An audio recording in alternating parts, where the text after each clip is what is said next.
Should we talk about the voting process itself? We want to kick off 2025 with a greatly expanded and united community to tackle national LGBT together. That's the main thing to understand. In order to do that, I think we'll do a special threshold of 70%.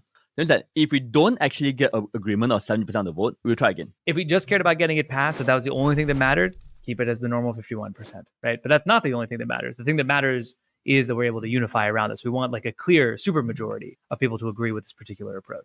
Yeah, I think that's important. I think we want to actually get a super majority. I do not want to push this through. As in, you don't want to force it through by force of will, you mean? No, I don't want to do that. I don't want to be like, hey, like, guys, let's do this, and then I push 50% through, and I just go through.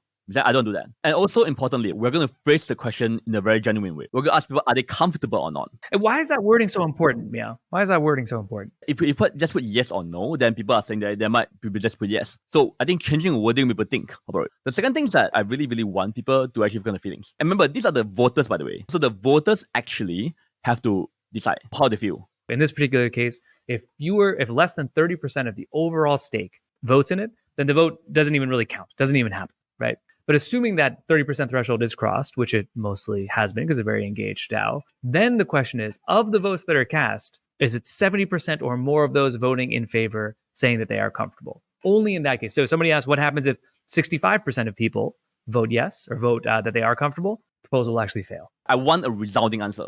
I want something that everyone's actually really comfortable with. That's the reason why it's 70%, and that's the reason why the wording is that way. What happens if this vote does not pass? Essentially, we'll try again. So if by end of the year we can't get consensus, then there'll probably be no jubilee. To me, the worst case scenario is that the community is divided. I treasure and appreciate the stickers and the current community more than anything else. There's a lot of comments recently that really can't break my heart. They go like, hey, I don't care, that's bullshit. We will not execute on such a major move without a very clear, common, unified buy-in. I don't know how to communicate more that I'm serious than that the team is serious, right? Than giving out 600 million tokens. I don't know how to communicate that you matter more than saying that, hey, you know what?